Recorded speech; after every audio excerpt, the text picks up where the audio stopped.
Go home, go hard, go home. Touchdown like the end zone. When the circle turn to my home, can't get me out of my zone. Go hard, go home, go hard, go home. Yeah, these are championship rings on my hands now. In my head I'm top 10, yeah, that's hands down. You a squad, now you're looking man down.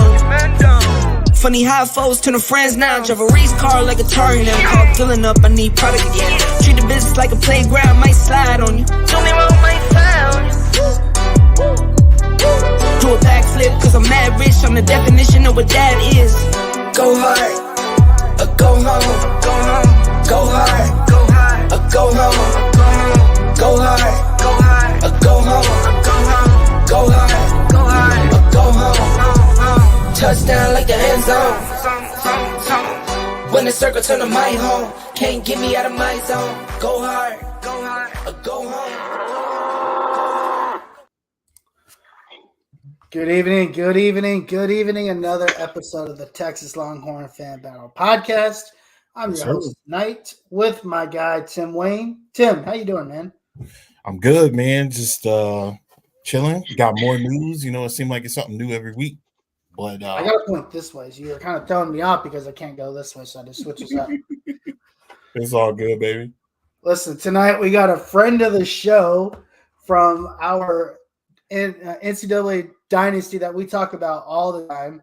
We'll introduce him here in a second. But B. Weezy, how you doing tonight? Man, I'm good, man. I'm just happy to be on it. Y'all got to throw the little intro song right there. I was jamming. I said, let me get out this seat real fast. Listen, Straight real quick, we're starting to update some logos. You guys saw we posted the updated logo here earlier. We're gonna work on the intro video as well. Update the highlights for this season. We'll probably go a couple more episodes, and then probably sometime in the middle of February, probably after the Super Bowl, we might take a little break. It's just so we can get some more updates lined across. But we hope you guys enjoy the new logo. Of course, give us some feedback. Let us know what you think. We really appreciate it. Of course, as always, before we get started, before we do all the fun stuff, let's do all the stuff that we have to do. We're brought to you by FanBattleSports.com. FanBattleSports.com, where you can get the latest and greatest from the AFC South, including the Titans, who eat the mayo and they love it. They just hired a new coach. The Texans, the Jaguars, who like to choke on records, and then, of course, the division-leading Texans, who had just had a great season, but C.J. Stroud didn't know how to throw in the cold, but that's okay. Whoa. All right. What's up, Tim? Listen. We're just introducing the teams that we support on the website, bro. First off, you get me every time with the Titans. The Titans slander is crazy. They love mayo, dude. Their quarterback literally puts mayo in their coffee. I get it. But listen, CJ Stroud, he did all right. You know what I'm saying? He didn't do great, but he did all right. You can always jump on that Texas bandwagon. It'll never be me, but you can jump on there. I don't want to be on that bandwagon. I have my own wagon that's kind of trying to keep itself afloat right now. We like to keep bad defensive coordinators on our bandwagon with DMs who don't like the teams. So we're just trying to keep it afloat. Gotta replace them horseshoes. Bro, them hooves are really raggedy right now. Got a lot going down up there in Indianapolis. It's crazy how everybody around your team is making changes except for your team. Is it crazy, or is our GM just as stupid as I said he's been for 3 years? I don't know. Could be both. I don't know. But anyway, fanbattlesports.com. Also, if you want to start your own podcast, there is a contact page there. Fill it out. Let us know what you want to start up. Obviously, you see the graphics. You see all the stuff here. The YouTube production will set you up with everything. fanbattlesports.com. Also, follow us on Longhorn on Twitter at LHFanBattle, Longhorn Fan Battle. We really appreciate the support there. Lots of really cool interactions we've had over the last couple of weeks. Bro, you've been talking real spicy. You've been talking real spicy. I just posted about our defensive line coach today. What are you talking about? First off, that was major shout outs to you because we made it to Facebook. Like we made it to quite a few of them actually. So that was pretty cool to see. That means that the stuff that's going out is getting out there to the people, and that's what we want to do. You've been talking real spicy, dog. You've been talking real spicy to the Aggies. You've been talking real spicy to Oklahoma fans. It is wow. I told you everybody can get it. My phone never dies. It actually died today because of all of your shit talking. You know what's really funny? Some of these things, I just say things and I leave. And then I keep getting the notifications. I was like, I don't want to talk to you anymore. I already dropped my one. So that's crazy because we're partners, right? So when you say something crazy and you go off and you do your thing, I still got to deal with that. You got to mute the conversation, Tim Wayne. Come on, you've been on Twitter longer than I've been alive. How do you not know this already?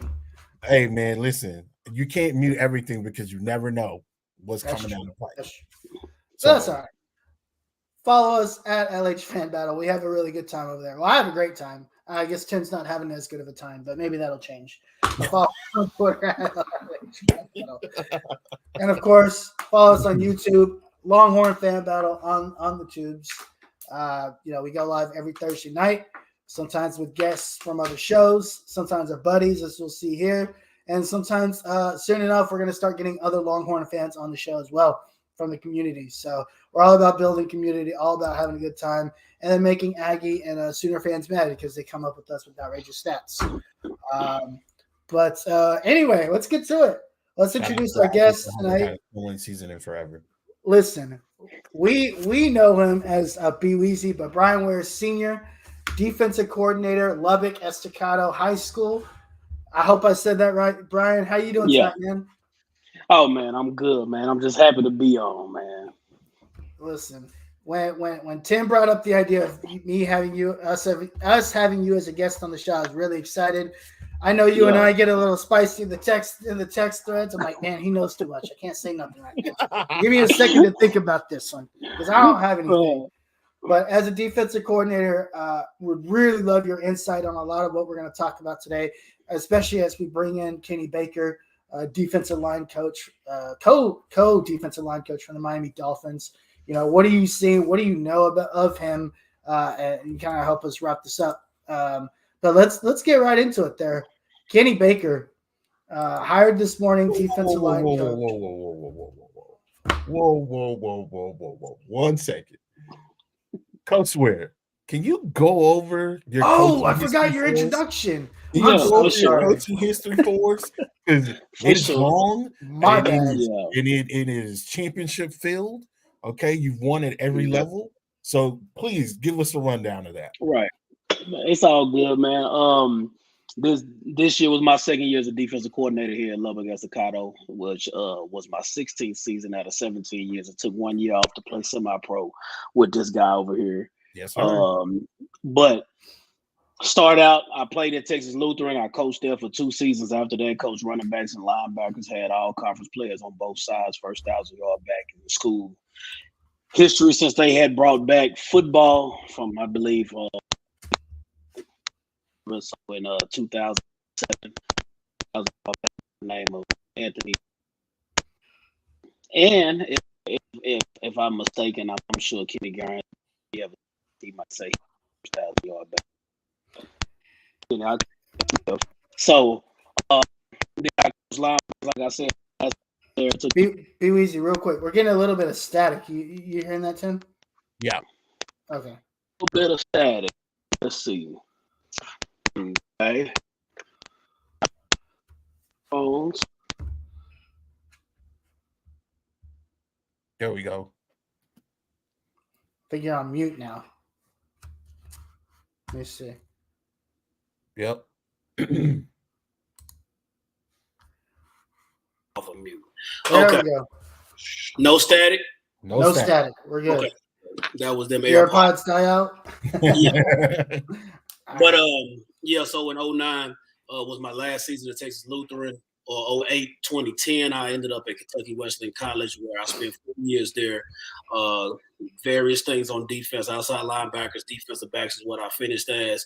In the last 2 years, I was a defensive coordinator, left Kentucky Wesleyan in 2014, in the summer of 2014, to become a graduate assistant at Grambling State University, one of the proud HBCUs in this country.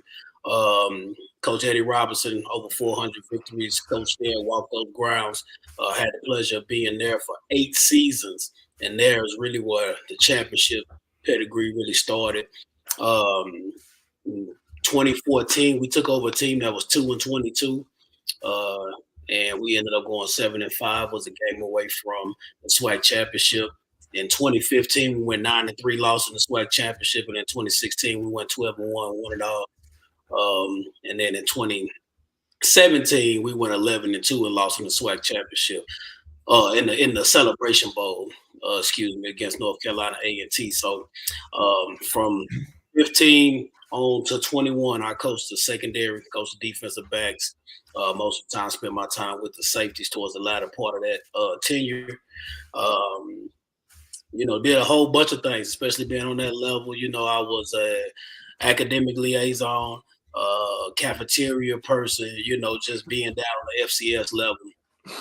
But from there, ended up getting the opportunity to come out here to West Texas, to the South Plains, and run the defense here at Lubbock Estacado and my brother-in-law, William Blaylock. Awesome. So this year, as I was saying before we started this year, we finished 10-3, lost in the third round of playoffs. Really good group of kids. First time since 2019, double-digit wins, and third time in the last since 91 to have double-digit wins. Wow. Yeah. Wow. Very, very impressive, and congratulations on your season there. Throughout your journey, just a real quick question. Throughout your journey, what are some big things that you've learned, especially as you go from Grambling into now that you're defensive coordinator role here at Lubbock Estacado? Man, don't rush. Patience. Patience is everything. Learn everything that you can from the people that's put into your life. You can learn something from all situations, good and bad. But you got to have patience, especially being at Grambling and now being on the high school level. Being a 14-year college guy coming down to the high school level, it was a lot of stuff that I just was not prepared for, that I just thought maybe wasn't ran properly. But just with patience or whatever, was able to get into a better headspace. But in the end, though, guys that have always coached me, and they loved me. You know what I'm saying? Yeah. And that was the big thing that we had to do with these kids, show them that we relate to them, that we love them. And I think that's why they play so hard for us this year. Awesome. Tim, you got any questions for Coach? No, what I do have for you though is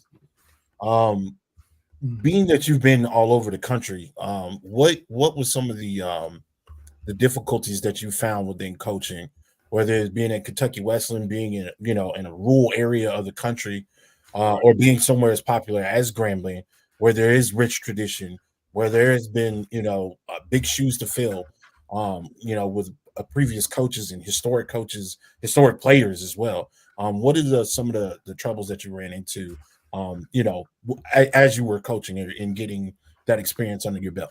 Yeah, well, we all from Austin, Austin boys. I know earlier you mentioned about getting a Longhorn fan on here out of the community. I mean, I'm from Martin Luther King Boulevard.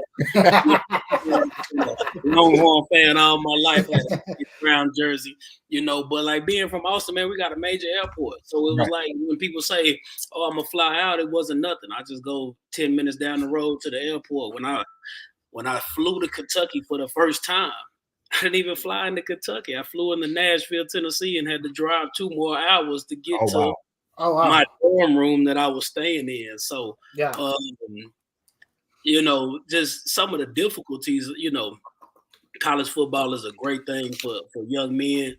I just believe in athletics is a catalyst to help people learn the things that they need to learn in life, which is dealing with people, patience, how to work hard to get stuff.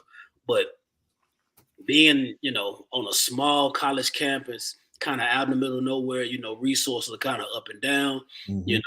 You don't have as many staff members. Sometimes it's harder to get kids. The pool of kids that you're going to get might not be as great. And that was in Kentucky. Getting to Grambling, history rich, know, and the struggle there was people expect you to do that every year. Right. Oh, wow. Yeah. In Kentucky, no one cared. We could be 0-10 and you had as long as you had 150 kids on the roster. Right. But in Grambling, you getting paid decent. Every kid is on scholarship for the most part. I mean, FCS wise, you got 62 scholarships or so. 65. So they expect you to win. They expect you to recruit the best. They expect you to win. But sometimes those expectations don't meet the funding that people are giving. Right. While other people, so again, I said in 14, 15, 16, and 17, we won 7 games. We won 7 games, 9 games, 12 games, 11 games. Right. After that, the funding stopped. That's just me speaking honestly, because people were like, well, they have done so much for so little. Why do we have to give any more? And by that time, other teams in the conference had started to catch up. My head coach was Roger Foss. His big thing was he played for Coach Robinson. And so he had a lot of those Coach Robinson ways in him. And when we got there, they had been traveling in windsuits and stuff like that before we got there. We put them in suit and tie. We had a Grambling blazer with the insignia on there. Those guys learned how to be professionals, etiquette, training, and all of those things. And by the time we left, we felt like we not only made Grambling better, we kind of made the whole conference better, because we saw the way people traveled when we first got there. And then when we left, everybody had blazers and suits and was traveling a certain way. So that was the big thing, is just seeing young men dress well, present themselves well, because that's what they have to do when the game is over, when the ball is flat anyway. Right.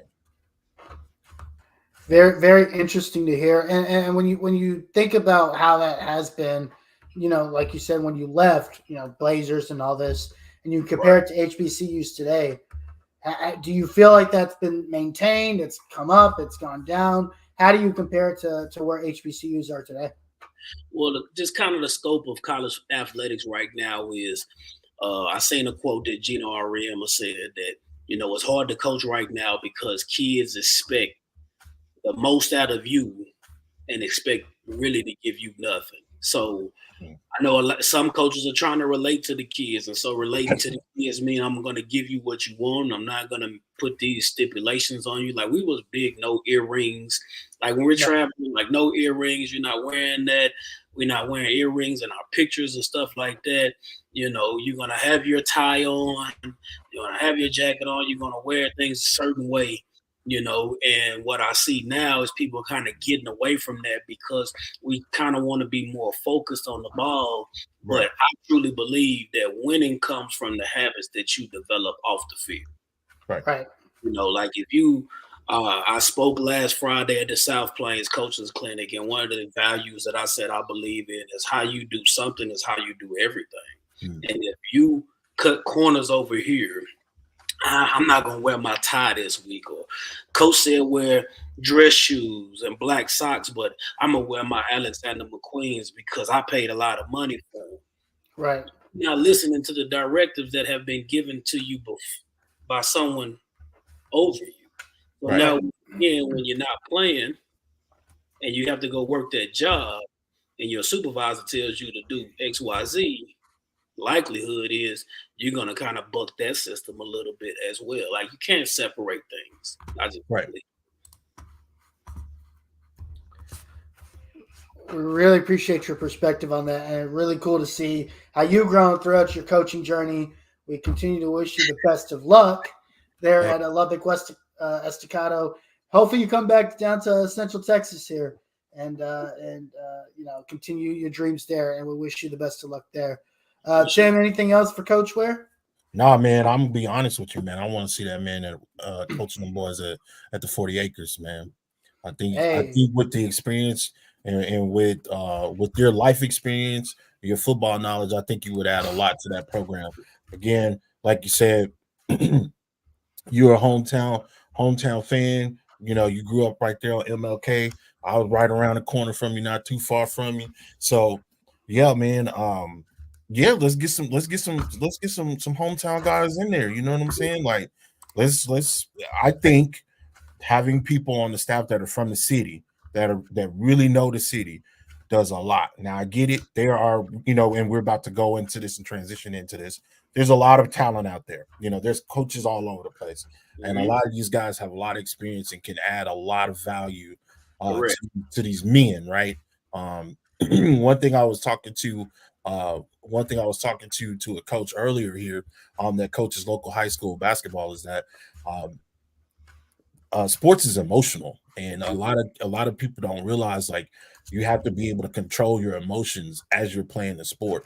That has done a lot for me, because at one point in life, I as a young boy, I could not control my emotions. Right. And so being able to have coaches like Coach Mac, rest his soul, Coach Jackson, Coach God, I'm missing. There's so many people There's so many from the city of Austin, man. I mean, so many great dudes. I played for John McPherson at Pierce. I played for Andrew and Sad Jackson at Reagan. Right. I spent a year at LBJ under Coach Seaborn. Right. Demosthenes Odoms, like Claude Mathis was at LBJ at one point. He won a state championship to DeSoto. Like, just the amount of people that have affected kids' lives in the city of Austin. And I don't want to leave out my dad. My dad, longtime track coach in the city. Howard Ware in the Austin Stratus Track Club. So, I mean, there's a lot of talent. There's always been a lot of talent in Austin, and there's been a lot of great mentors in Austin. But we got one right now at the University of Texas, and Jamal Fenner as the director of high school relations. He was the head coach of LBJ. Good friend of mine. Played for Coach Andrew Jackson as well. I used to watch that man high stepping up and down the field with them free APIS defense. Well, man, I just like I said, I just would like to see more. I really do. And me and Harish, I've talked ad nauseum on what we like from Sark. Like I said, that was just one of the another thing that I would like to see, and I'm pretty sure it will happen within time. Right. But that's just something that I'd like to see. I'd like to see plenty of deserving dudes. Yeah, plenty of deserving dudes out there that got great experience. So absolutely. So get there one day. We have to do the podcast in the office. Oh yeah, for sure. Hey, listen, give me a call. I'll be there in 20 minutes. They're actually supposed to take 40, but we'll make it 20. Right. Listen, and that's a great point. Not only is there a lot of coaching talent in Austin, there's a lot of player talent in Austin. Right. Absolutely. You talk about a guy like Ethan Burke, who's got plenty of play time out of Westlake, but it's not just the big schools, right? There's the Vandergrifts, there's Hendrickson, there's my alma mater, Conley, who's not diddly squat right now, but there's still players at these schools that are very, very good, not far from the 40 acres that I think still have some opportunities to grow. Austin Central Austin footballer is definitely still not. I don't think it's on the maps as much as it used to be. Hopefully that can return and we can get some coaching staffs out here that could grow that back again, because then you don't have to go anywhere to do a lot of your recruiting, right? It's all in your backyard and it just funnels straight into the university. Right. Yep. So we continue to hope it grows. We do have a comment here from a buddy of ours, Jeremy Withrow. Estacado, no way. Jerry Gray, baby. Yes, sir. I don't know who Jerry Gray is, but yes, sir. Oh man, come on, man. Jerry Gray played DB at the University of Texas. Played here at Estacado back in the day. One of the all-time greats at Estacado. I think a couple of years ago, he was a DC with the Green Bay Packers. So, we definitely have a pipeline there. Jerry Gray, Tajay Allen played corner at the University of Texas, played in the league for the Rams. So, yeah, definitely some Lubbock boys has been out there on the 40 acres. For sure. Nice. All righty, fellas. You ready to talk some football? Yes, sir. Let's do it. All right. After what seemed like years and years of searching, Texas finally hires their defensive line coach, Kenny Baker. Kenny Baker is the assistant defensive line coach of the Miami Dolphins before hitting the 40 acres.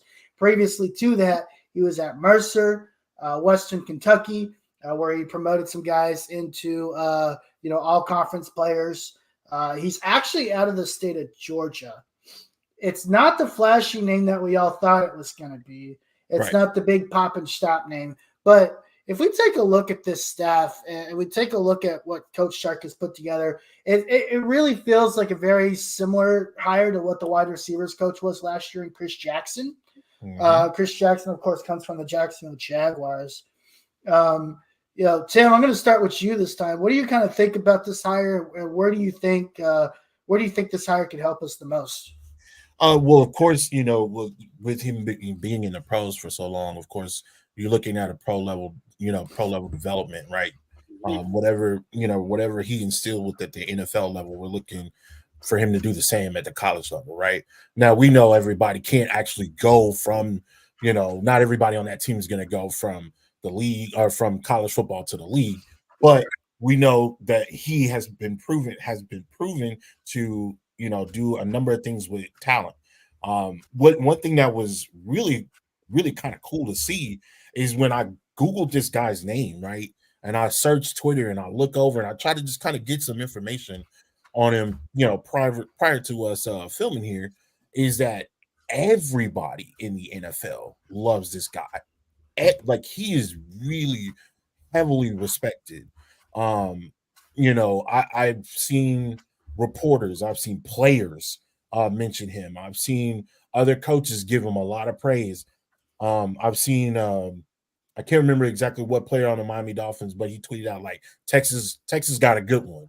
They got a good coach, and he's going to bring a lot of energy to that defensive line. So I was heavily, I'm sorry, to the defense, but I was really shocked to see, but also really relieved to see that he's well respected within his craft, or within coaching. And that's one thing I think as a fan, if you don't necessarily know coaches by position, that's one thing that you can look for. How do your peers react to you getting promotions and things like that? And so I really think this was a great hire.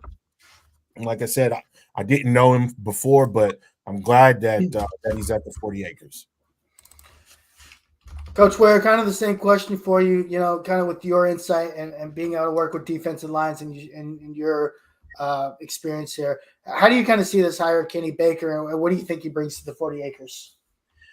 Well, every kid that's being recruited right now, they want to have that opportunity to go to the NFL, especially going to Texas moving into the SEC.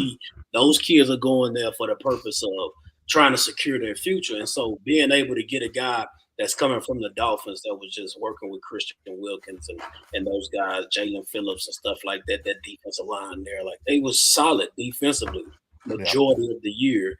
I think what Jalen Phillips bust his Achilles just getting off the ball, so you lose a couple of guys there, but they've been solid and he was working with those guys. Right. So now it gives some kind of a credibility to your defensive line and those kids that you're recruiting at that position to know that you have a guy that not only was coming from the NFL and had been in the NFL, he's not one of those guys that has only been in the NFL, because you have a lot of those guys that they finished playing and the only place they've coached at is in the NFL. He's coached at Western Kentucky, you said Mercer.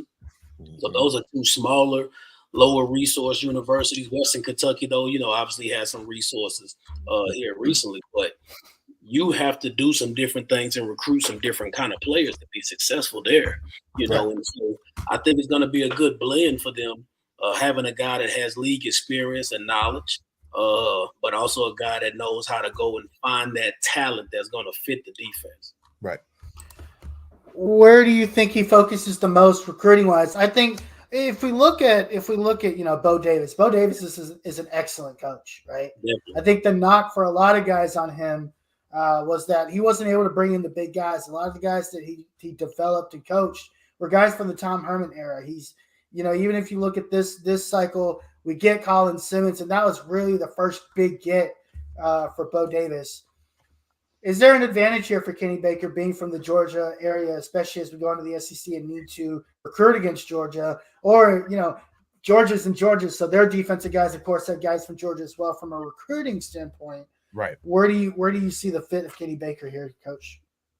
Well, first of all, with Texas going into the SEC now, it gives guys from other states an opportunity to leave, traditional schools. Like, I don't have to stay in state and go to Georgia to be in the SEC. I can go to Texas. It's got the same amount of money, facilities, resources, and stuff like that. Maybe, NIL and stuff like that.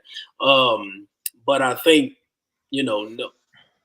nobody to me can speak down on Bo Davis. Bo Davis has done it for such a long time. Right. I think when you have positions like defensive line, certain positions on the field, you're not going to just have a room stacked full of guys, because especially now with the portal and NIL, why would I be a top guy and go play behind Sweat and Murphy when I can go somewhere else and play right now and get my money, and then maybe in a year or so get on out the way as well, rather than sitting there and waiting. You don't have a lot of that anymore, but I think it's definitely a big get for them to have somebody that is from the state of Georgia. You want to kill your state. You want to make sure your guys stay at home, but maybe there's a guy that you can steal from, one or two guys you can steal from another university in your conference that can help you.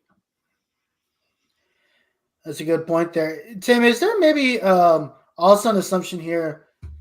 Sark and Banks are really the guys that are the real recruiters, and they're the deal sealers.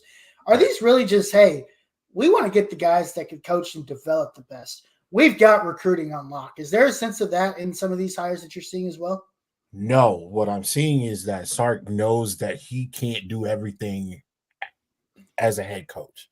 One of the things that I've learned from Coach Ware as well is that not head coach has only so much things that he can do. He's got a lot of responsibility already, and if he's not an expert in one thing, it definitely seems like Sark has gone out and been like, hey, I can only do so much. Let me go hire the guys that I think are are good enough to do to handle these kids and develop these kids and get them in the right area. I think we've seen that with Bo Davis. We obviously, I think we'll see that with Kenny Baker. We've even seen him bring in Gary Patterson, and we know Gary Patterson hates Texas, right? But for Sark to reach out and be like, hey, I need your help, I think that went a long way. Of course, you have PK coming in and he already had a relationship with PK, and that's fine. You're gonna pick your guys, but to see what he's replaced is also very telling. And so I look at things like I look at things like that in saying, hey, look, I can't deal with this all. I got to deal with boosters, parents, players, and so forth. So going in and getting the proper guys to really kind of help you out was really telling to me. Yeah, that's a really good point. And it's really, I mean, if you think about the head coach role, right? just in general. I think of it as like the manager or director of a team.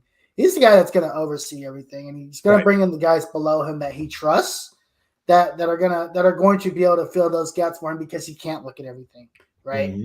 So having these experts at certain positions, whether they're great recruiters or they're not as great recruiters, at the end of the day, once they get on the 40 acres, the job is to make these players better and to build a team behind them so that you can start winning football games. And so, and that is the end goal for Sark, and he's going to do everything that he can in order to make that happen. Right.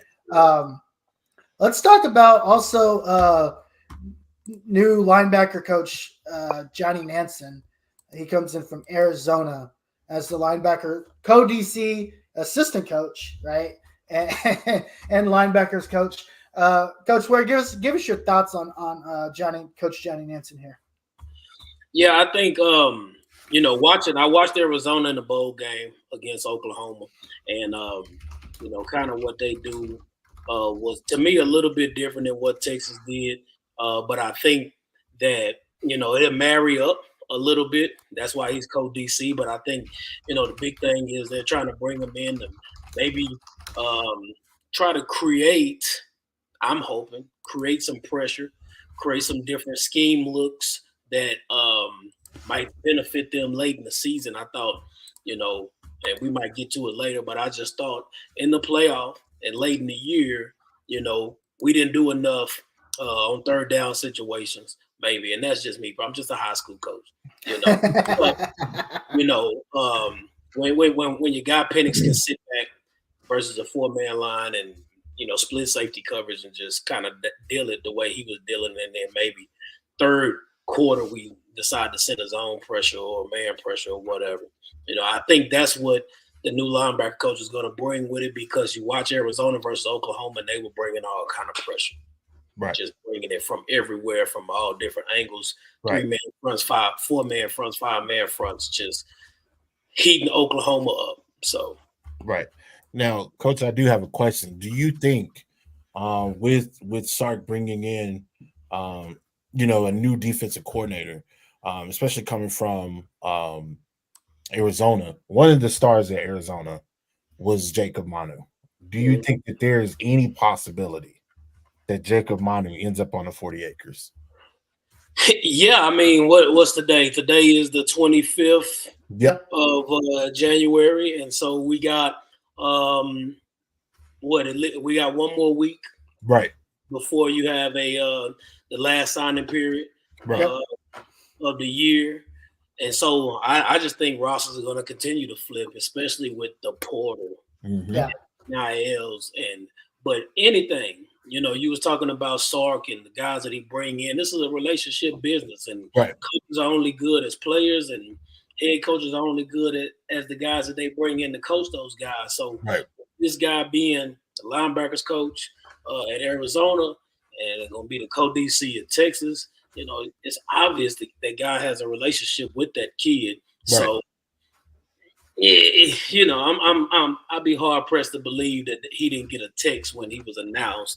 Hey, coach, congratulations. You know what I'm saying? So, it's just kind of one of those things with dudes. Though, it's not like it was. I mean, I feel old being a college football player from 03 to 07, because if you wanted to transfer, sure, go ahead. These are the schools that you could transfer to, and you got to sit out a year. Right. Yep. You lose that year of eligibility. Wilson started to he graduated and was able to play right away, and then a bunch of dudes started doing that. But again, with the portal, it's just kind of I equate it to NFL free agency, but nobody's restricted.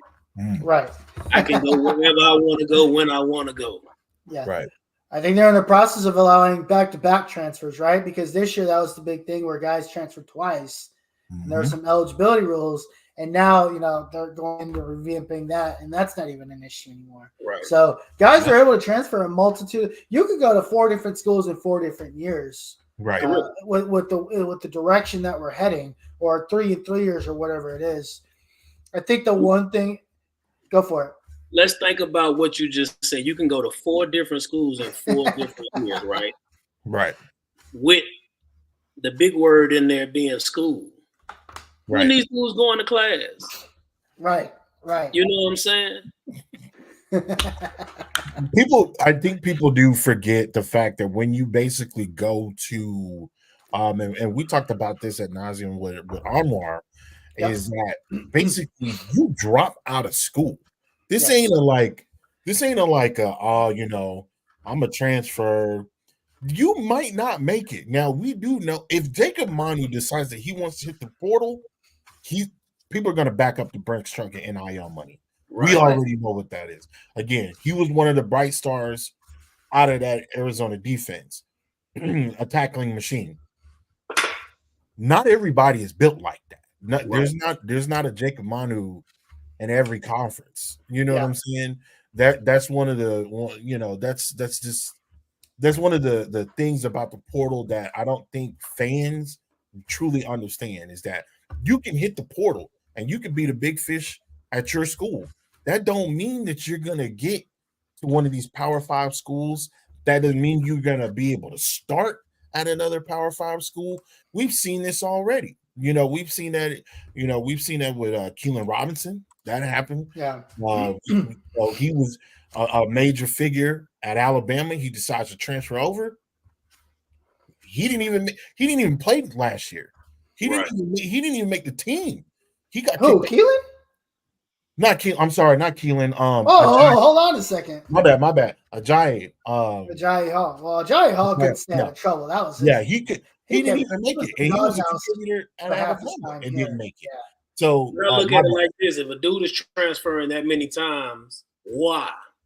Exactly. We were just talking about this in the office. Like it's not always those people and what they did to me. Like at some point, you got to look in the mirror. Right. But I'm laughing because I saw my guy just comment and said they're gonna get a major in transfers. You know what I'm saying? Yeah, man, that's athletes. So they got to figure it out, man. Like, go somewhere, play. We've been saying it for years. The league is going to find you.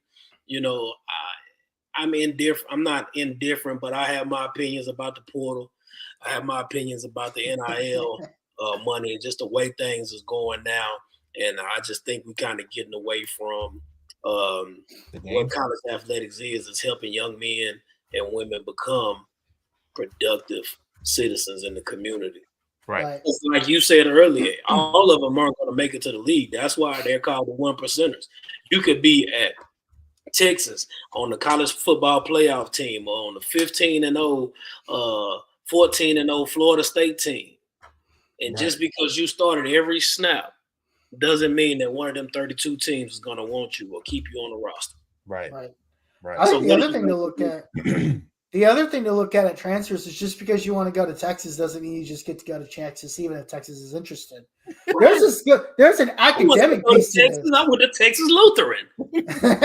There's an academic piece to this. If we look at some of these guys in the transfer portal that maybe Texas was looking at, I've heard or read or somewhere, the first thing they have to look at is, can they even transfer and get into the dang school? Correct. Because if they can, it doesn't matter if the team wants them or not, because they are not academically qualified or they probably don't have enough credits to transfer. Transferring isn't just about transferring schools, right? Right. It's about, do you have credits that are transferable to the university for the degree that you are going for? Right. And are those credits even valid to the same degree program that you're trying to complete while you're on the 40 acres? Right. Yeah. And this is probably the first wave of things that Sark and his staff looks at before the visit is even scheduled. This is why guys like Burks and Juice Wells, which are some guys that were big names that we were looking at earlier, didn't even make it to the visit because they couldn't even get into the school. Right. So at the end of the day, whether you're an athlete in America, Texas is not an easy school to get into. Brian Ware lived 5 miles from there. Right. So I think there's an academic piece to this as well that I think a lot of fans aren't accounting for. Right. Which you would think would be the most basic piece that they would need to understand, or they should understand, just being citizens of the community or citizens of being able to get into college themselves. Right. So the great thing about being a fan is it's we chop off fanatic. There's a There's a little bit of that. If you go look up the word fanatic, like it'll reveal some stuff to you. But why am I upset that Texas lost? I'm not getting a paycheck from them. Well, Oh, fanatic. I get really mad, bro. Yeah, I get pissed. I'm a fanatic, you know. Speaking of portal news, in Arizona, I hope I say this correctly. Tia Ali Savea transfers from Arizona to Texas. He's the first, probably two defensive tackles that Texas is looking for, especially as Sweat and Murphy exit the 40 acres. I don't think this is the big fish they're looking for, but this is definitely a piece of the puzzle that they can use. Versatility is something that Sark talks about a lot. Players that can play one technique, three technique, inside, outside, whatever you will. Where do you guys see Savea fitting into this defense, especially as guys like Joe Carter exit? Obviously, you get Sweat and Murphy to the league. Right. You have bigger guys that are here that are here to stay. Dre Bledsoe, big one, of course, that's drawing a blank to my name. That's supposed to be the next Sweat replacement. You got some guys in the program as well. Where does Savea fit? He seems kind of undersized to me. So, what are you guys' thoughts? I mean, hey, he's got a 600-pound hole to fill. Right. Yeah. You know what I'm saying? So, but again, with the connection with the linebacker coach, the co-DC, he obviously knows. They know exactly what they're going to get out of him. Right. He's been coaching them. There was no real evaluation stage there. There's no guesswork in it. So they feel comfortable with it. And, the game is won in the trenches. You got to have those guys between the A gaps and the B gaps that can hold up and keep guys off of your backers, especially if you're going to play a 4 down and let those linebackers run. So he's got a big hole to fill, though, with Sweat and Murphy gone, Tim, what are your thoughts on this pickup of Savea, and where do you think he fits into this defense? Well, from what I've read and from what I've seen is that I don't want to butcher that kid's name. I don't know. I don't like mine butchered. But his main role was to stop the run, right? And so that means he would be on the interior, of that defensive line. Is he an every down back? I'm not going to sit up here and say, oh yeah, he's not an every down back, an every down lineman. I'm not going to sit up here and say that. I wasn't really invested in Arizona football, to be completely honest with you. That wasn't my thing. I caught a couple of games here and there. There were a couple of people that stood out to me, but for the most part, that's his main role. And I'm going to assume it's going to be the same thing at Arizona. It's going to be at Texas. We need a body. We know you can play. We know you have the capability, and we know that we know that you're here because of the hire. And we know that you can stop the run. So that is probably going to be his main focus: is stopping the run, getting stronger, stopping the run, and I'm okay with that. I'm okay with depth if the depth is productive. I don't have a problem with that. And I don't think any coach would have a problem with that. You don't necessarily have to be the star. If you can stop the run, right, do what you do best. If you can stop the run. Focus on if you know that's going to get you to the league, you need to perfect that. Work on everything else on the off season. But if we know, do what's going to get you where you want to be. If you stop the run, focus on that. That's your thing. Do that. That's all that matters to me. Depth and making sure that you're getting bodies in there, because and for me, and I've seen other teams, as we watched other teams, people start falling. Yeah. I know you don't like talking about Colorado. Bodies was dropping. You know what I'm saying? Not only because they weren't able to protect the quarterback and amongst other things. You have people playing two ways for majority of the game, but you started to see a lot of their key players start to fall off, and that was why. It's like they don't have the depth, and you're focusing on the starters and not developing the other guys behind them, what is it? What is all of this for then? Right. What is the show all about? You know, and I just think that your starters are just as important as your role players. When I think about role players, I always think about Moose Johnston, right? I'm a big time Cowboys fan. When Emmitt Smith went to the Hall of Fame, that man broke down in tears when he talked about Moose Johnston. Moose Johnston was not a star. Now he was a star to us because we knew the Cowboys. We watched the Cowboys. Yeah. We grew up with it. But you wouldn't. A Pittsburgh Steelers fan is not going to know about Moose Johnston from back in the 90s. Sure. Unless they were a diehard, football fan. And even then, they didn't have the technology to watch all these games like we do now. Yeah.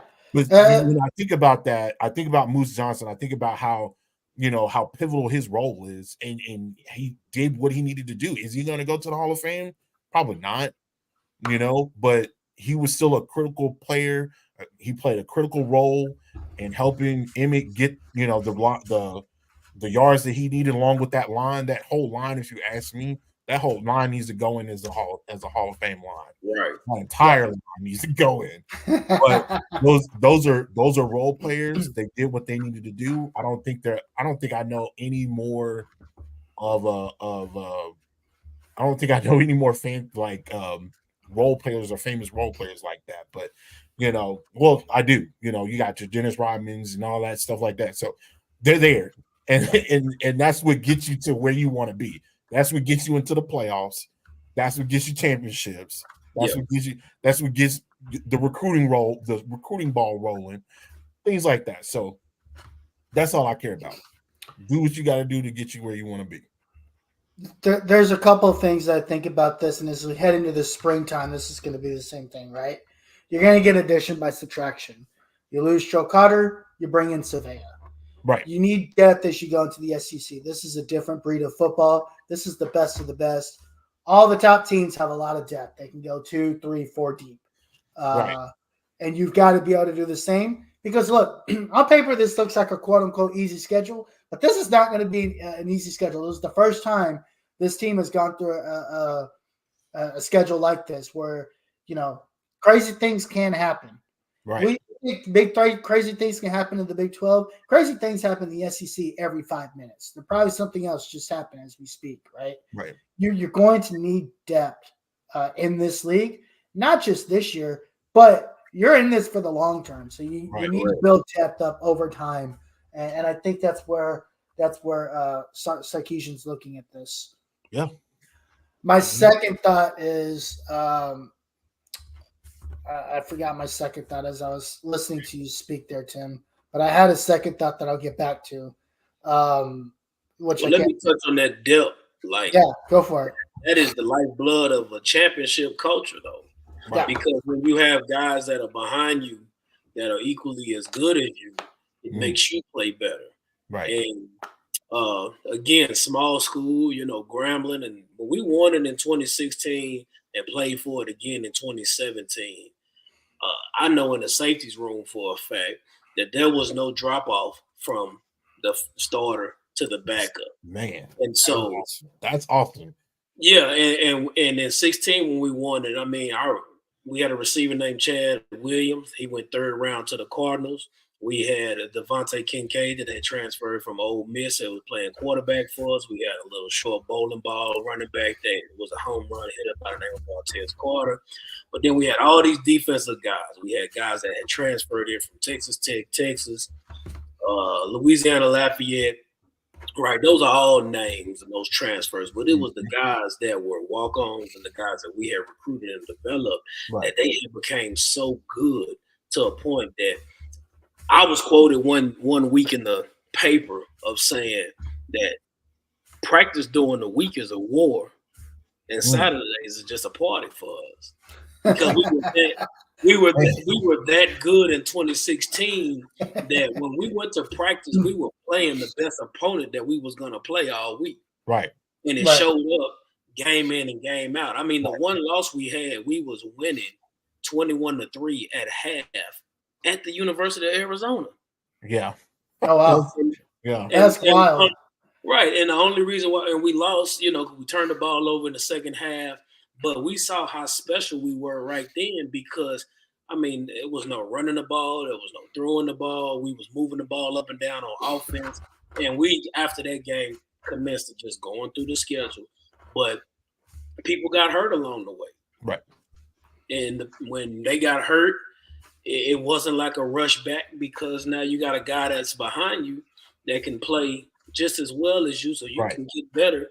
And now it's a long season. We went 12-1, so that's 13 games. And by the 13th game, everybody's healthy. Right. It's December. You in Atlanta in the Georgia Dome playing North Carolina Central, and the quarterback, his last name was Bell. He's trying to figure out why does it feel like it's 22 guys on defense because they're all healthy. They're running around. You know what I'm saying? Right. And they don't have those snaps on them that everyday starter would have by the end of the year. You know, real fast, I think when I did the numbers at the end of the year, my safeties were 50-50, almost every position. Oh, wow. Oh, wow. Plays played. That's on average, how many snaps do you think your defense played? Well, just this year, that's Staccato. We played 916 snaps on defense. You know, and so going back to that, yeah. Because our offense is spread up tempo. You know, so we had a couple of high scoring games, and then we played 13 games as well. But you know, so you take that knowledge right there, 916, you go back to Grambling or whatever. And with those guys playing 50-50, I think the left safety was 50-50, the middle safety was 55-45, and the right safety was 60-40. You're talking about one guy plays 400 plays and another guy plays 500 plays. Right. And the guy that they're going against has played 1,000 plays. Right. So, and that's big. Like at the end of the year, that's something that the normal fan wouldn't think about is the amount of reps. And we're just talking about game reps. We're not talking about practice. Right. Yep. We're not talking about all of those things. So it's definitely a big plus for you to have depth because it helps you later on in the season to be able to be fresh and healthy. Right. You jogged my mind and my thoughts, and it was that exactly, right? You're probably going to play, somewhere in the odds of 60 to 80 snaps a game, plus on defense. Plus, you have to play more games this year to win the national title. Correct. It is now 16 games. I believe 16 or 17 games to win the whole thing. So now you're adding basically an NFL-style schedule for the national champion, an NFL regular season style schedule to win the whole thing.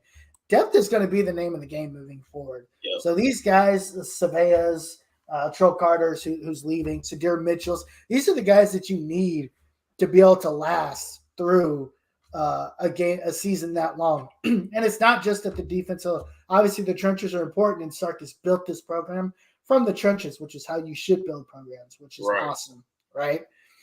It's going to be important at every position. So although we are getting through one portal season and we're heading into spring football, that spring football portal season, I think, is going to be very important for as this roster starts to build itself out.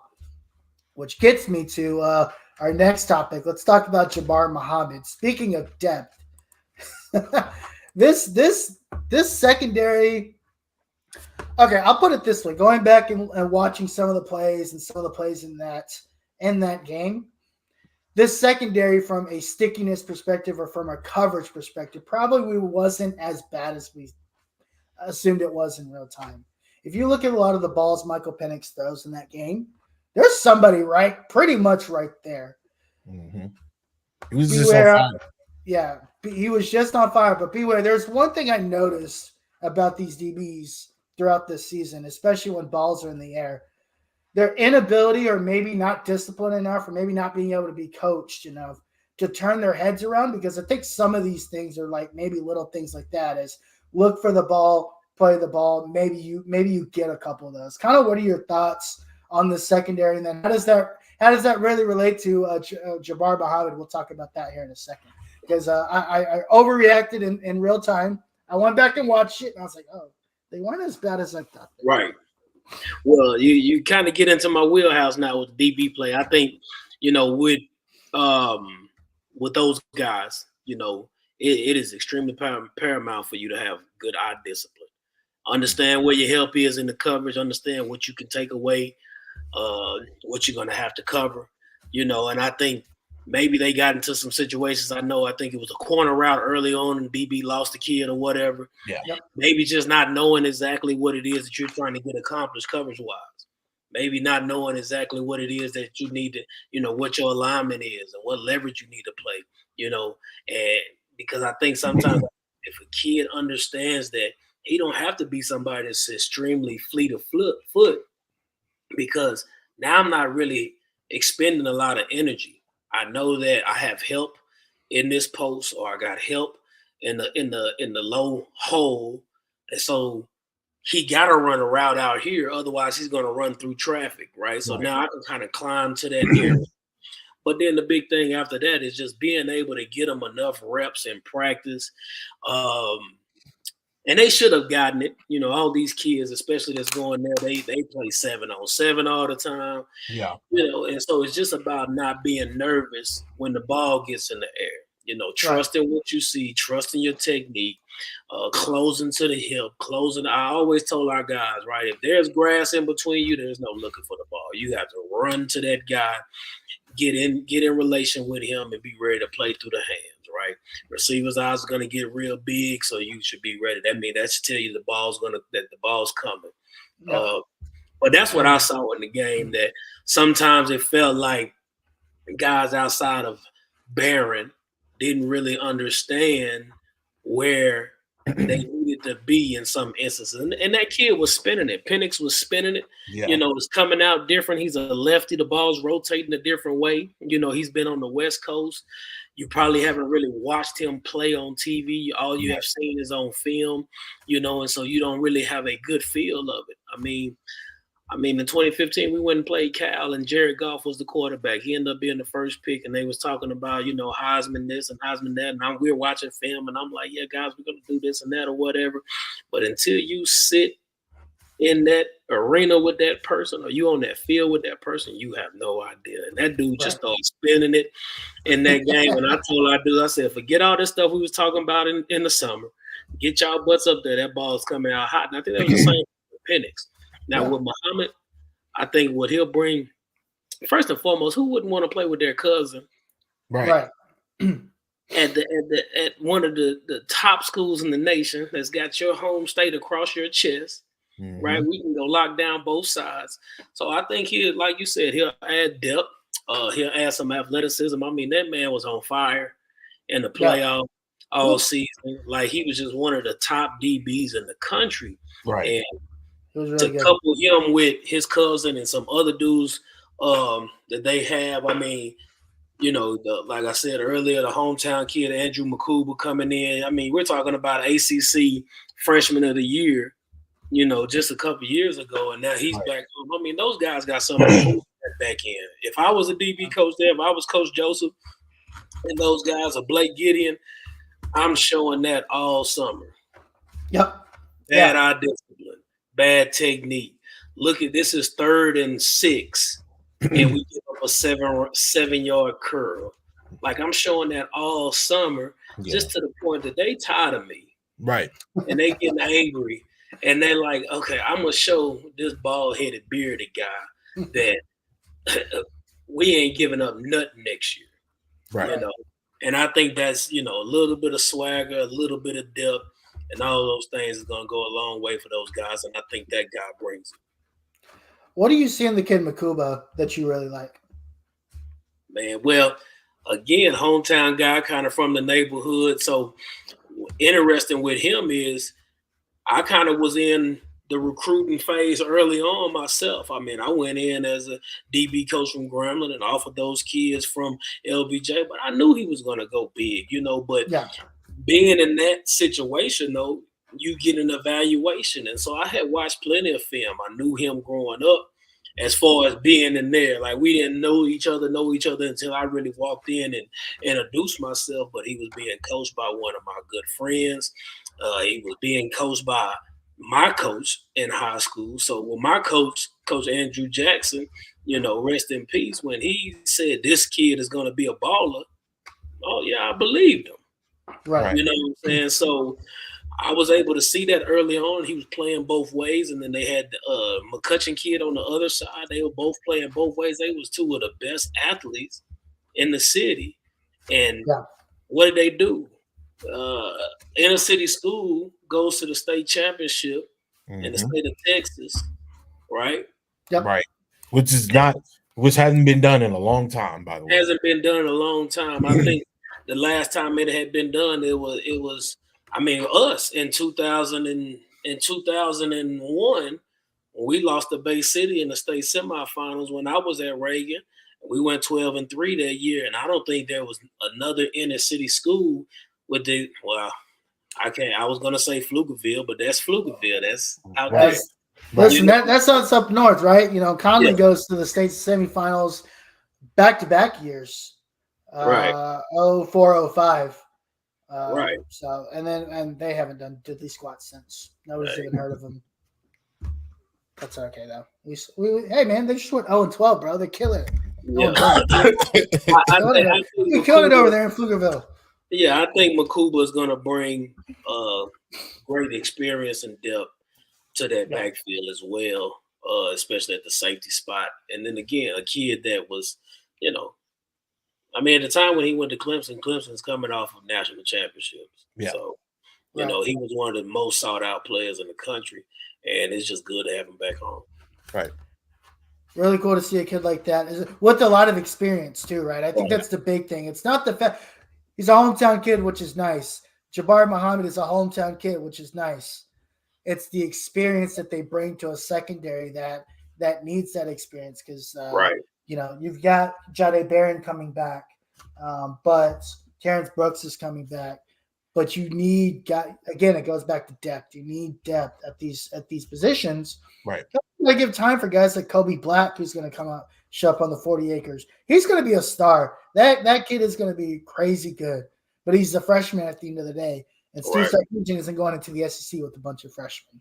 And I think that's why you kind of see some of the moves that he's made in the transfer portal, but the wide receiver position as well. We love the guys that we got in recruiting, but Steve Sarkisian isn't going to the SEC with a bunch of freshmen. He's coached there before. He knows what it's like. And I think that's an advantage that Texas takes to them. So winter workouts just started. I believe today's Thursday, so Tuesday. Both of you guys kind of talk about what is winter workouts. Is it a bunch of Army guys that take you through Army drills? Is it a bunch of just running around? Like, what are winter drills for? What is the purpose? I mean, obviously you want to keep your guys fresh. You want to keep them in the program.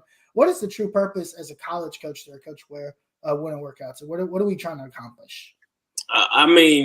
For us, it was always it was the beginning of the season. You're going to play along. If you want to play a long time and you want to play in that last game of the season, how you approach and attack winter workouts was going to kind of set the tone. And for a lot of us, it really depends on how you set your calendar up. Some schools will have spring ball later so they can be in the weight room longer. Some schools have spring ball earlier so they can get in, get the teaching done, and then get them kids back to the weight room so they can spend the rest of the time training, lifting, running throughout the summer. But, one of the best dudes I have been with is a guy named Jaworski Beckham. He's the head strength coach at Mississippi State now. He was at Oregon last, or he's at Mississippi State. I don't know if he's the head strength coach, but he was at Oregon last. He was with us at Grambling, and we called him Pit Bull Maker. And that's all winter workouts were. We was trying to turn poodles into pit bulls. He would have them do sometimes there at 3:30 in the morning. If it was a weight left out, if there was a shoe left out in the locker room, if things was 3:30, we here. And them dudes bought into it to the point that I pulled up on campus one day and there I run on the parking lot. They were running in the parking lot. They were pit bulls. A pit bull don't matter whether it's rain, sleet, or snow, whether it's mud. They don't care. A pit bull gonna be a pit bull, and that's all we was trying to make. And I think that's what winter workouts is. You're trying to develop toughness. You want those guys to get bigger, stronger, faster, to be able to handle the things that they're going to be going up against. there's some mental toughness there too, because you got to be accountable for your brothers. You know what I'm saying? That was a big thing for us too. Like, you can't be a guy that living with another guy. Right. And the alarm goes off at 6 and you get up and go to the facility to work out. And he's supposed to go too, but you don't say, hey man, let's go. Yeah. Like, there's no accountability. So we wanted to see that. But yeah, like I said, winter workouts was really just about trying to develop those guys into the men that they needed to be for the rest of the year. That's a great perspective there. Tim, what are your thoughts? I mean, also to kind of piggyback off of that, it also builds camaraderie, right? Correct. You're football is a glorious sport, but there's a lot behind it. Again, a lot of fans don't really see it. You know, you may think about, you know, the times of what you play in, you know, high school. High school was not I mean, in some areas, you know, of Texas, high school is do or die, right? However, you can only do so much being a child, right? You, again, like Coach Ware was saying, you're turning, you know, poodles into pit bulls, right? There's gonna be a lot of sacrifices, a lot of things that you want to do that you ain't gonna be able to do. Spring workouts are in what? The spring. The spring in Texas is what? Hot. Right. Yeah. You know, we just had we had a couple of flurries on the ground here, and the whole state shut down. Let's be honest. The whole state shut down off of some flurries, right? When it gets to March, even February, you know, we get that 1 week of February, you know, it's, you know, we might get a light freeze or something like that. But after that, it's go time. It's hot. You know, we looking at 80 degrees, you know, you might get a 60-degree morning. But from that point on, it's hot until November. Right. So, you know, most other, you know, states, like, you know, the Midwestern states, they don't see anything really popping off until June, July. In April is 90 degrees. You know what I'm saying? So it's different. You know, it's different because of not only the elements, and I'm not saying that they won't be outside all day, but from what we've seen in the past, from the Sark era, what we've seen, these guys have been, from what we can see, these guys have been outside. These guys have been heat. They're gonna be outside. They're gonna be sweating. They're gonna be tired. They've been, you know, they're not doing no military workouts, which I think is egregious, if you ask me. I get what he's trying to do, but golly, you're gonna break these boys down before they get on the field. He was wearing them out, bro. You know, I love Prom as far as the player is concerned. But what I see him doing, just from I'm looking at it like, dog, you're gonna break your guys down. They ain't gonna be no good by August if they have wide receivers carrying offensive linemen 20 yards, bro. Listen, you can't just flip some tires, you know what I'm saying? You can't get out there with the hammer, you know. Anyway, yeah, man, it just builds camaraderie, man. They're not gonna forget this ever. As long as it don't matter what they do in life. It don't matter if they make it to the league. It don't matter if they get a corporate job. They're not gonna forget them. They're not gonna forget them spring practices. They're not gonna forget running until they, you know, get dizzy. They're not gonna forget running until almost throwing up. They're not gonna forget that. That's gonna live with them for the rest of their lives. And that is probably one of the dopest experiences you could probably ever get. Correct. That's what we all miss. We miss that locker room, man. Yeah. Like, it's not the games. I don't want to play another snap, but I would love to be in the locker room with my brothers, you know. And I think that's why I went and played semi-pro. Yeah. Was because I missed it, just being around guys and trying to fight for a common goal. But you kind of touched on the weather, though. And I just think, like, for us, that was always a big thing. And I still preach it now, because when I got here, like last year, you know, we won in the first round. In the second round, we played Canyon Randall. And we're going to play him in Amarillo or in Canyon, Texas. And on Monday, we come outside and it's 30 degrees and windy. And our kids was like, I'm ready to play basketball. Right. And the thing, and I preached it all spring last year and all summer last year and in the fall. If you're going to win championships, you're going to, at some point, you're going to play in the cold weather. Mm-hmm. Yeah. Right. So you got to be out there right now because, obviously in major college football, you're not going to play a championship in the cold weather. You're going to be in a dome, or you're going to be in California, or you're going to be in Florida or something like that. Yeah. But to get there, you might have to go to Columbia, Missouri on a Saturday night in late November. Yeah. And it's freezing cold in order to, and you might have to win that game to make it to the SEC championship. Yeah. And what are your kids going to do? Are they going to fold because they've been working out in climate control bubbles the whole year, or they've been in perfect weather, or are they going to be like, I had a guy named Montreal Meander from Amarillo, Texas, play for me at Grambling. He had once went to University of Texas. When it got cold, he turned up in practice. He would come yelling down the hill. It's championship season. Man. And when he did that, everybody else got in line. Right. Everybody else got in line. They like, look, okay, Meander coming down. He don't have no sleeves on. He don't got nothing else on. He talking about his championship season. So they knew, okay, I got to practice today because I might get beat up. Right. So that's a good point there. Again, you might have to go to Columbia, Missouri.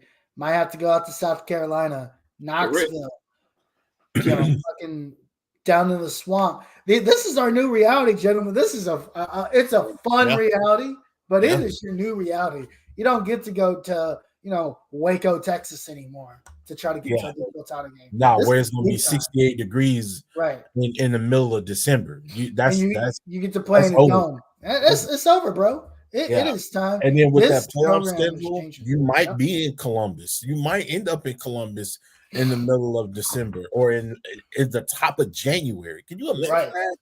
Imagine a road game in the playoffs. You're playing against Ohio State at their house. Yep.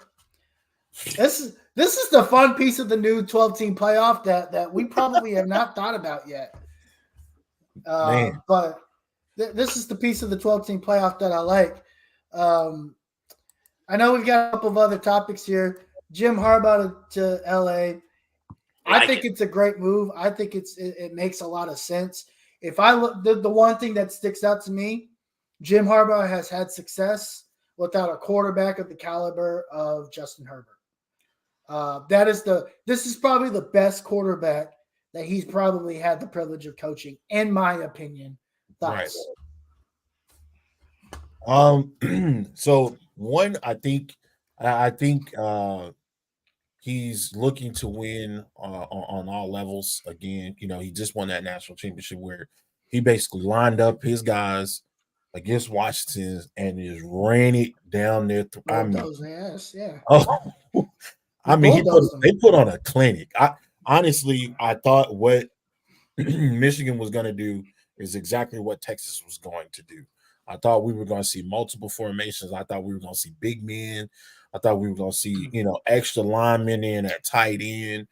And he just, it was really, they played Big Ten football. They took that ball and ran it down Washington's throat.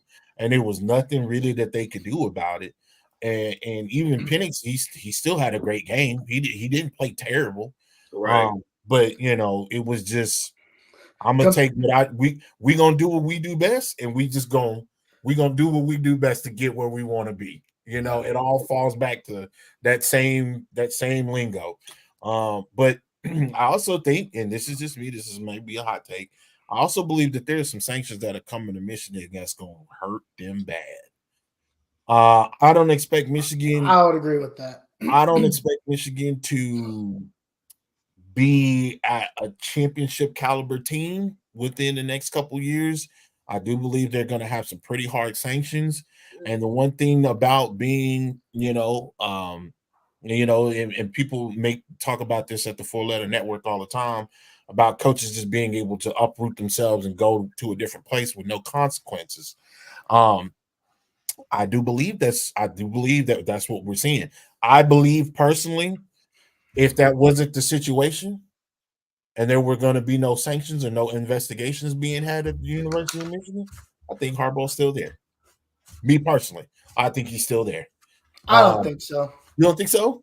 No. Listen, Jim Harbaugh went to Michigan to do one thing: win a national championship for his alma mater. Right. That's all he cared about. He's accomplished it. I thought there were rumblings over the last couple of years that he was going to get up and go. Yeah. I mean, he was one of the hottest coaches. Yeah. But now he's did it. So whether there were sanctions or not, he was out. Right. So he has one more thing to accomplish, and then he's going to sit his ass on the couch and drink beer every year. Right. I do like the fact that I think he's done. I do like the fact that he's going to San Diego. I remember watching him. A lot of people don't remember this guy, but I know Coach Ware for sure will remember that. Natron Means was a beast, you know what I'm saying, back in the day. And that guy was a wrecking ball, man. Right. So I remember watching Natron back in the day. Junior, of course, Junior Seau, God rest his soul. And a slew of other players there, man. But I like the fact that he went to San Diego. They've had so much talent, and I just felt like it's just been over the last 10 years, right? I could think of some of those years where they were just like, I really thought that they were gonna do it. I know a majority of that Phillip Rivers year, I'm just like, anytime they gonna pop off, and it just never seemed to. It just never seemed to roll. So get it to work. I hope he can change that around, man. I really do. I think the Chargers were the team in this cycle that were the most intriguing because they probably are the most ready-made. I think they're the most ready-made. Like you got a quarterback, you got some receivers, you got some running backs. The defense wasn't bad. I don't know what if he's going to look into keeping the defensive coordinator. But I just think it's a good situation for him. Like Harish, I kind of disagree with you. I don't think not having sanctions would have kept him at Michigan. He was in the Super Bowl against the Ravens with the 49ers, and he had a hell of a run with the 49ers, and he didn't win the Super Bowl. I think after winning a national title at his alma mater, it was like, it's time for me to go back to the league because I want to win a Super Bowl. He knows his program works because it's worked at the University of San Diego. It's worked at Stanford. It's worked at San Francisco. Now it's worked at Michigan. And now he's going back to the league to do it again. I think he's set up the best. I think what becomes interesting, LA doesn't have they don't have a GM right now. They're actually in the middle of a GM hunt. They're going to go through some cap situations. They're going to have some cap issues here coming through. There's a lot of guys they got to pay. Keenan Allen, Eckler obviously was on the franchise tag. Herbert's on that big contract now. The defensive guys, you've got you got Mac, of course. I mean, they've got so many guys that they've got to pay. So it'll be very interesting to see personnel wise what they do. Right. They've got a high draft pick, which I think they held on to. I think they're in the top 15, if I'm not mistaken, because they were not very good last year. Jim Harbaugh is going to try to win them in the next 2 or 3 years, and I truly believe that. He's how old is he? Like 72? Is he 70? Golly. Jim Harbaugh? Oh, no 70, man.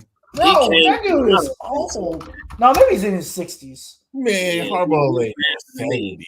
I would say 65, 62. Bro, this dude is 75. No, I'm just fucking with y'all. Jim Harbaugh is 60. Bro, he's young. Bro, I was like, where I get 70 from, bro?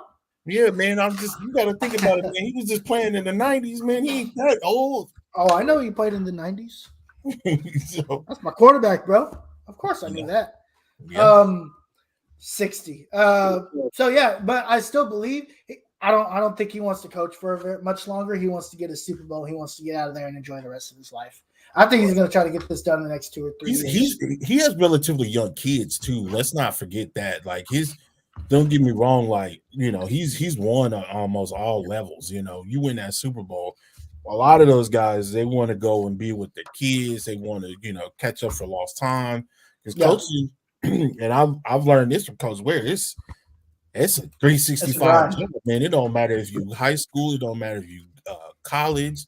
That's a you got a lot of young ones you're responsible for. They want to talk to you. You got to be a counselor. There's a number of roles that you play with being in coaching. So that is I think that also plays into effect round. Like you said, Coach Ware said they're ready made. They're pretty much ready to go. Yeah. So if he can win, how long do y'all see him being there? I think he gets it done in 2 or 3 years. Shit. What, against Mahomes? Yeah. Okay. I don't think it's going to be 10 years like he was going to get from Michigan in that contract, but right. 60.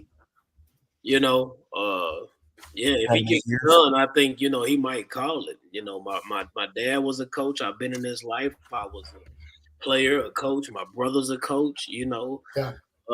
You've made your money. Right. Yeah. You have proven your dash is proven that you are a program builder. You're a winner. You was a hard-nosed quarterback. If they can get it done in like the next couple of years, like you said, you got Herbert, and obviously you're gonna have to make some decisions with the rest of the roster with some of the money that's out there. Who don't want to play in LA? Like, literally. Who doesn't want to play? The Rams on the no, I wouldn't say the Rams are on the down, but the Chargers are definitely on the up. Right. So you've got an opportunity there if you could clear up the right cap space. They gave a bunch of guys a bunch of money they probably shouldn't have, right? If they can really rebuild, and I believe Jim Harbaugh is going to help make this team get built from the trenches because that's how he built Michigan. Right. So I would assume he's going to take that same philosophy to LA. Right. And I just don't see it. I don't think he wants to be in this much longer. He wants to get in, get out, go enjoy the rest of his life, which is why I'd probably say 2 or 3 years. Maybe 4 because of just the cap hell that they're in. Right. Which is a myth, but that's a different story for a different day. Hey man, not everybody could be like the Colts the last 3 or 4 years and have some of the biggest and largest cap spaces and cap available in the league. Tim, let me tell you something about the Colts, man. We've had the largest cap space for the last 85 years, and our stupid ass GM won't do anything to use it. This guy came. Hold on a second. Story time. This guy came out in his stupid cockamamie press conference at the end of the year talking about, well, we can finally spend some money because we got some flexibility at quarterback. My guy, you've been here for 9 years and you've had $75 million of cap space for the last. Hey man, you had Phillip Rivers. Y'all were one play away from getting to the AFC Championship. That was 6 years ago, man. It don't matter, dog. It wasn't forever ago. That wasn't that long ago. It was 3-4 years ago. Nah, bro. It was like 5-6 years ago. Man, there's an expectation, bro. Like in the time that we have been avid football fans and almost adults. I mean, you had Peyton Manning and the Colts were we won one Super Bowl. Playing good football, one Super Bowl, and now it's your team. I ain't trying to pile on, but I just thought they didn't do a great job of protecting their investment. I agree. They did a miserable job. They brought that idiot Ryan Grigson. They fired him and brought in Mr. Goodwill boy, Chris Ballard. And he's been here 9 years, stealing money from the organization, talking about, my time isn't started, so I got a quarterback. And then now he's, listen. You get a quarterback and you run him like a fullback and he tears his shoulder up. Yeah. Like that's a Tuesday night conversation. Join me Horseshoe Mob podcast where I shit on Chris Ballard for an hour. It's awesome. I can't stand this guy. They kept Frank Wright for like 3 years too long, and he finally hires a coach. He goes and gets the cheapest DB that he can find, who misses a tackle on 3rd and 20, which allows the Texans to get in the playoffs. Right. I'm so sick of Chris Ballard. That dude sucks. Hey man, change your shirt back to orange, man. Yeah. Man, it's all good, baby. All right. So anyway, Texas. Before we wrap this up, Coach, I want to take the time. I'll try to ask everybody that we've had on here who they feel should be the cover. Now, we did have Matt Brown, who's doing a great job at covering college football with the information that he's getting. He's been doing a lot of coverage over the last couple of years. Anything new that's come out, he's been able to provide it, especially if it makes sense. If it doesn't make sense, there's one thing I like about Matt. If it doesn't sound right, if he doesn't know, if it doesn't get it from a credible source, he doesn't release it. Right. So I respect him for that, because a lot of people are just throwing stuff out here to get clicks and likes and views and things of that nature. And Matt doesn't do that. We asked him what we think who should be the cover. At that time, this was about a month ago now. He mentioned that Nick Saban. Now we all agreed that Nick Saban would be a cover athlete. However, we don't necessarily agree that he will be the cover athlete. I believe the cover athlete will be the Heisman winner. So I believe it will be quarterback out of LSU, Mr. Daniels. I believe it'll be them. I believe there will be a special edition, which will probably be Nick Saban. So with that being said, what is your cover athlete? Do you have multiple cover athletes, and who would you like to see on the cover? Right, you talking about NCAA? I mean, we've been big NCAA fans for a long time. I can't wait for it to come out. Right, there was a year that each system had its own cover athlete, so they could probably go that way. But yeah, I definitely agree with special edition, collector's edition. It's got to be Coach. Right. You know what I'm saying? I agree with you. 7 national championships, Alabama, LSU, just crazy amounts of guys that's in the league. But a special edition with him on there. Obviously, it was always like kind of the Heisman Trophy winner for us growing up. I mean, Chris Winkie was on there, Danny Werfel, Ricky Williams, Charles Woodson. Yep. So I wouldn't see why Jaden Daniels would get, some of it, some consideration. I wouldn't mind seeing Penix on the cover, because him and he really that Heisman race was close, But then as a homer, I mean, we ain't had a big dude do the stuff that Sweat has done this year. I mean, he caught touchdowns.